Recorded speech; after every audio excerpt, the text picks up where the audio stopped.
Wow. That does not want to go back in.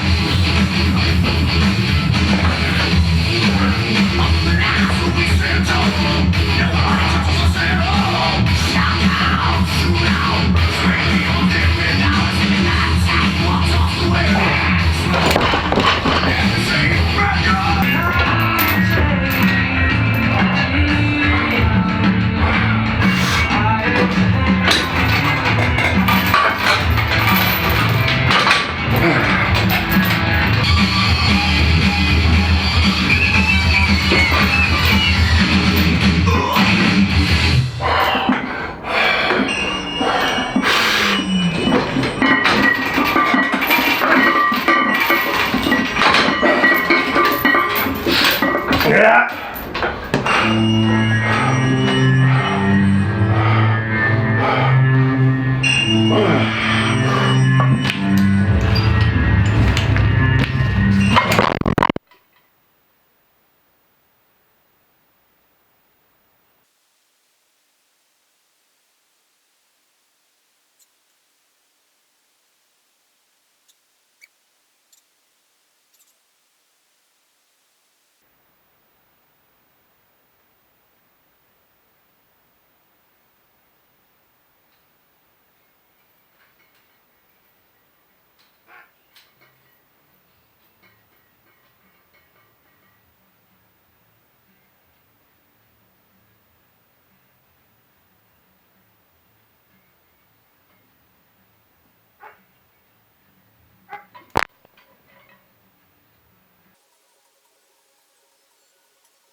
Oh, that's killing my feet.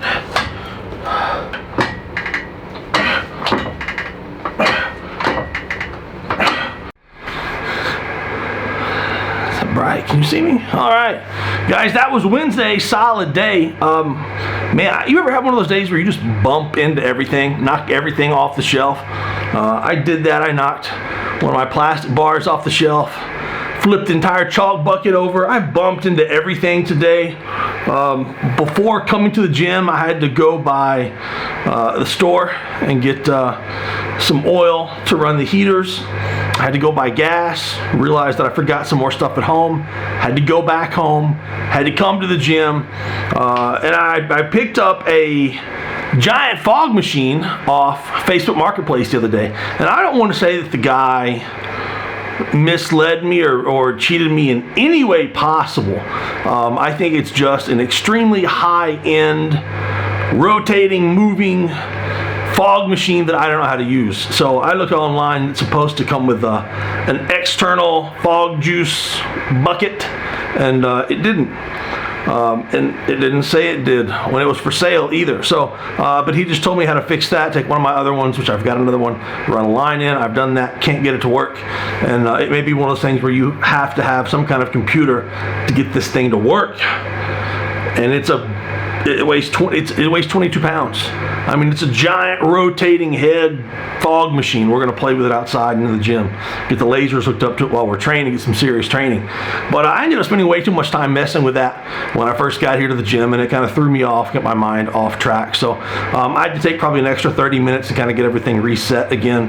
I knew what I wanted to do. I knew I wanted to go back and forth the supersets between speed strength, box squats, and strength speed deadlifts. But I still don't think I'm quite ready to pull conventional yet, and I didn't want to pull conventional in my squat suit or my squat briefs. So doing that sumo was actually great. Took me some time to get all the bands set up. I had let me see, I think 615 pounds of band tension on the bar. Somewhere around, it was 250, 200, 90, and 75. Whatever that comes out to be. And then I came over here to the sumo deadlifts. I had roughly, I think, 255 pounds on the bar. And then I had 60 pounds in bands. Didn't know what the band tension was until after I was done with them, because it really didn't matter as long as you can feel something pulling as you're coming up and you maintain speed. I can say that the box squats with 2 plates and all the bands were definitely much heavier, much more intense. I mean, it was mid-8s on the pickup compared to a little over 300 pounds on the sumo deadlift. So ideally, you would want those numbers to be somewhat similar, but my numbers are off right now because squats don't hurt my back. Deadlifts of both kinds kind of set my back on fire. So all of my deadlifts are down, even though all of my squats, not all my squats, but my box squats are up. So it's throwing those numbers off quite a bit. But going through that, the 5 sets back and forth, that was great work. It's tough. It's definitely hard on the heart.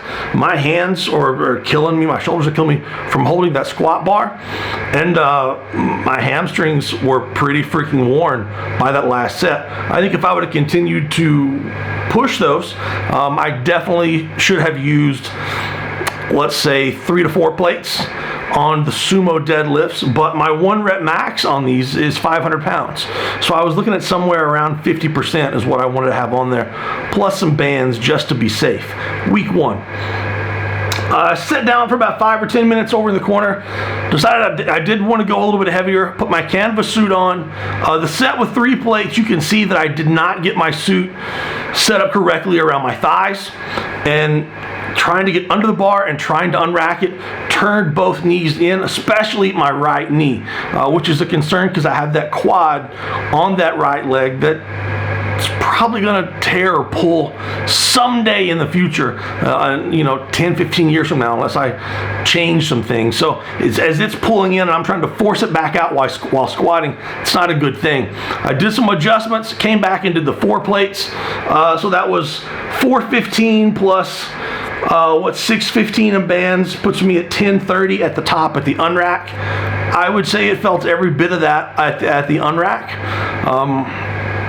That's a lot of freaking weight, man. A lot of freaking weight. Although it's, the contrast, you're probably only looking at 600 pounds or so at the bottom. So it's not like it's the empty bar at the bottom, but it's only 600 pounds. But it's increasing from 600 to 1,000 between the bottom of my squat on the box where I'm stopped, it's not touch and go, stop and then explode, to be able to explode with that kind of weight, knowing that that the contrast is going to be so fast to go from 600 to 1,000 in just a few inches. So I think that's really, really good for me. After that, the good mornings, I'm still having the bar in front of me a little bit. Last week was 3 sets with the bar and bands, 1 set with a plate. This week was 2 sets with a bar and bands, 2 sets with a plate and bands. I want the bar out in front of me just a little bit and the bands out in front of me a little bit to stretch the hamstrings, to stretch the back, to put them not in the best of situations. If you're one of my clients, I'm probably always yelling at you to keep that bar over your heels or mid-foot and set the hips back just kind of like a deadlift would be, so that deadlift bar pattern is right in front of your shins, or an inch or 2 in front of your shins, just like a deadlift would be. I want you to know this is not what I'm doing. I'm trying to strengthen. I'm doing therapy moves trying to strengthen my weaknesses right now. So if my deadlift is continually getting out in front of me, this is me basically trying to strengthen those muscles and to be able to get it back into the correct position.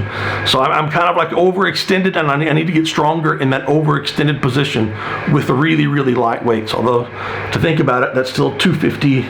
300 pounds is just the bands. 305 is just the bands and the squat bar.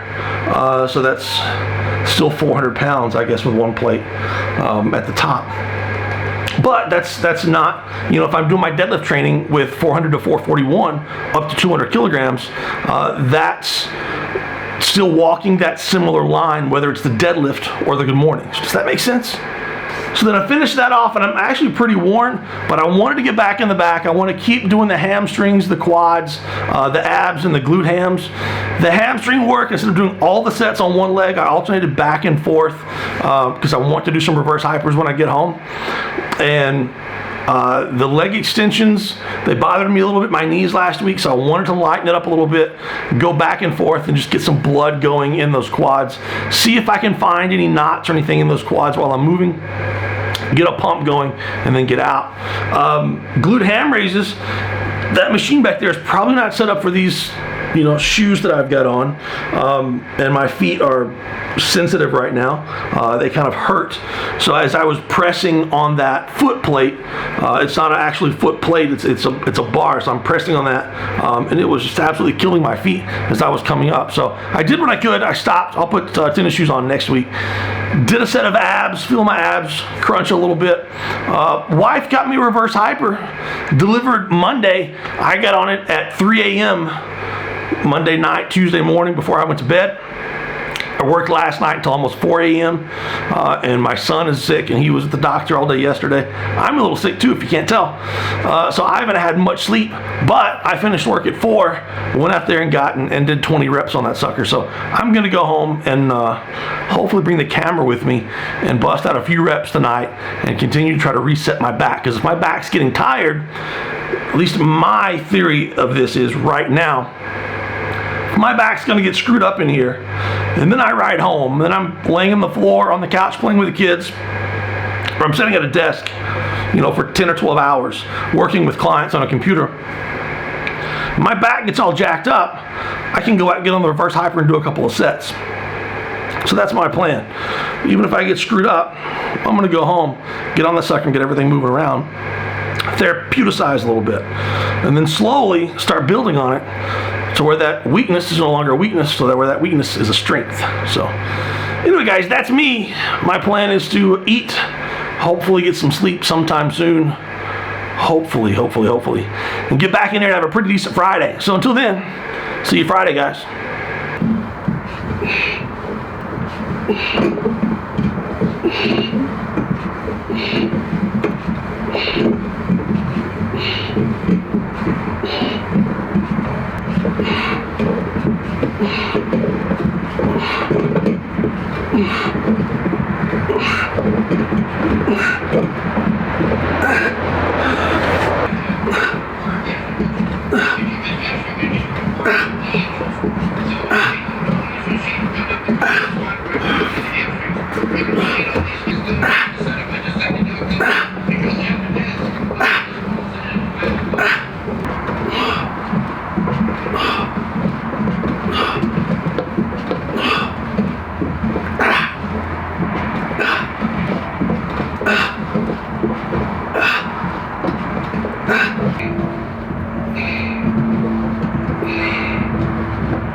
Won't lie, guys, those are pretty tough.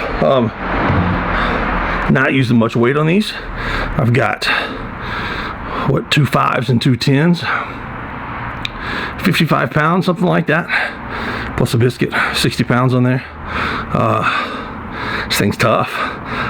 Much more difficult than the Titan one that I used, that's for sure. Much more difficult. I'm doing sets of 25 as well, so that was 5 sets of 25, both legs, and then 1 set of 15 each leg.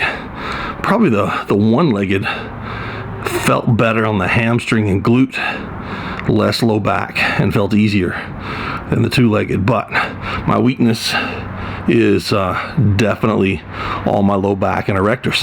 Haven't been able to use them, so if you're watching me deadlift, I don't have those low back erectors there to stabilize my back when I deadlift from the floor. The same thing off the ground. Those same muscles that you extend up with an Atlas stone, those same muscles that kind of lock you in the last few inches of an overhead press with a log. So when I've been log pressing the last several months, when I get close to a lockout, or recently the last 5 weeks, and I've been locking out a rep, that low back just lights up. The muscle, not pain, but just that whole slab of muscle down there that's been dormant, totally quiet and silent and non-used for probably a year, is it's like it's being electrocuted and awoken, shocked. So, and this is primarily what this is working as well, right? Where that glute ties into the low back all the way up to the mid back. I feel it all through my lats, my abs, hamstrings, glutes. And this is very, very lightweight. I should be using half of my squat. Let's just say I could squat 700. So I should be using at least 350 on this for 4 sets of 25, pending that this machine is comparable to the average reverse hyper machine. I should be using 65% of my deadlift, which right now the most I can deadlift without pain is somewhere around 200 kilograms, 440 pounds. I think I could pull 600, but I wouldn't walk for a week. So either way, that puts me at the same 350 pounds, even if I'm pulling 600 or slightly better. So that means this is a huge weakness, opportunity, obstacles or opportunity. This can either stop me, or I can use this to get better at it. All I have to do is keep doing more reps, more sets, more variations, add bands and chains, add more weight, more volume, and I'm going to get stronger. And when all those muscles get stronger, my gear's going to fit tighter. That had to come out. But all those weaker muscles are going to get stronger. My numbers are going to go up, and I'm going to be safer. And and I think this is one of those machines that it's hitting one of those muscles that people neglect. I don't mean lifters. I mean people. Everybody. There is nothing comfortable about this machine. It is not fun. you get an amazing pump, but it's in a spot that you wish you didn't have an amazing pump. But if you just wanted to do this for therapy, you could easily do 10 sets of 6 with very little weight. 6 sets of 10, something like that, with very little weight, and just let it pull down on your legs. Let it swing your legs forward more than you're pulling back, and let it open up that spine. Sitting at a desk all day, you come home, your back feels a little bit tight, doesn't feel great. This right here, a couple of sets are really lightweight. Set your body back in motion, get you back on track. Hopefully save you from one of those big injuries coming up. So anyway, it's well after midnight. I'm gonna get inside, get 3 more programs to write before I can get to bed, a couple of meals to eat, and some sleep to be had. So catch you later, guys.